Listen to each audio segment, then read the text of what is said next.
Строительные работы по реконструкции участка федеральной автодороги Кавказ в Ингушетии были начаты в прошлом году. Изменения уже видны невооруженным глазом, где даже ночью рабочие трудятся над возведением опорных стен для будущего моста, которые местами доходят до 5 метров в высоту. В данный момент все буровые работы по сооружению подпорных стен завершены полностью. Идет сооружение самих стен подпорных. На сегодняшний день завершена работа по сооружению первой стены и на 50% завершены работы по сооружению второй стены. В дальнейшем еще рассчитываем на 4-4,5 месяца по сооружению оставшихся 2 стен. После того, как все 4 стены будут возведены, здесь проведут гидроизоляционные работы. Затем приступят к засыпке и укладке дорожного полотна. Далее начнут строительство опор моста путепровода. Всего их здесь будет 3. На начальном этапе дорожные строители успешно завершили устройство буронабивных свай, сооружение тела опоры, ригелей и пролетных строений. Все строительные работы проводятся с применением самых современных технологий.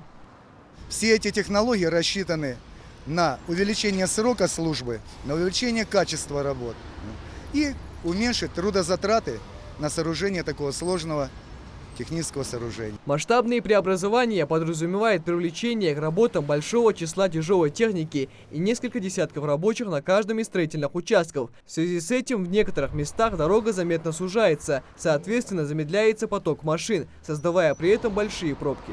С тех пор, как в прошлом году была начата реконструкция федеральной трассы Кавказ в районе Магасовского круга, проблема загруженности автодороги на этом участке образовалась сама собой. Ежедневно, особенно в утренний час пик, сотни автомобилистов вынуждены по 10-15 минут стоять в километровой очереди, рискуя опоздать на работу или же на важную встречу. Это, пожалуй, главная проблема при строительстве федеральной автодороги. На участках, где проводятся самые масштабные работы, перегруженность транспортного потока растет с каждым годом, а частые заторы и аварии уже стали обыденностью, с которой многие автолюбители мириться не желают и предлагают пути решения этого вопроса.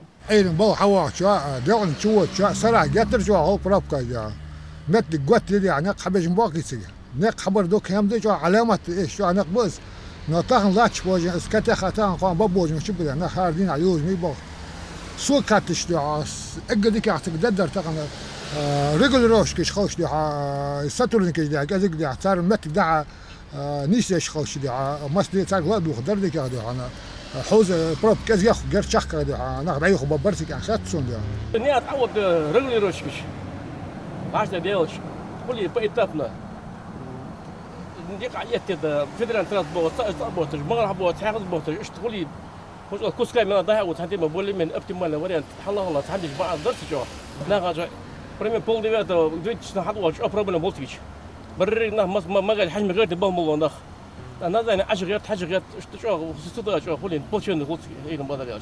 Представители Федерального управления дорог просят водителей с пониманием отнестись к таким временным неудобствам, ведь по завершении всех этапов реконструкции их путь станет куда более безопасным и удобным.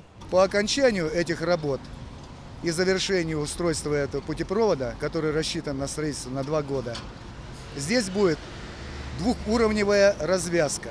Если мы на сегодняшний день видим, что пропускная способность минимальная, особенно в час пик, то эта пропускная способность будет увеличена практически в 2-3 раза. И движение непосредственно по федеральной трассе, транспорт будет двигаться без заторов. Нужно напомнить, что строительные работы на участке федеральной автотрассы Кавказ в границах республики начались в сентябре прошлого года. Проектом предусмотрено расширение проезжей части до 4 полос, а для распределения потоков автомобилей будут построены 3 транспортные развязки разных уровней. До 2020 года дорожникам предстоит построить 8 разворотных петель, возвести новый мост через Сунжу и 4 надземных пешеходных перехода, а также установить 5 автобусных остановок. Также рядом с жилыми домами установят 8 километров шумозащитных экранов. В населенных пунктах и на транспортных развязках проложат линии электропередач общей протяженностью свыше 25 километров, а для обеспечения безопасности дорожного движения установят барьерное ограждение. Особое внимание дорожники уделят и экологичности. К примеру, в полосах отвода расширенного участка трассы высадят более 13 тысяч деревьев. Михаил Тангиев, Майрбек Миржиев, Новости 24.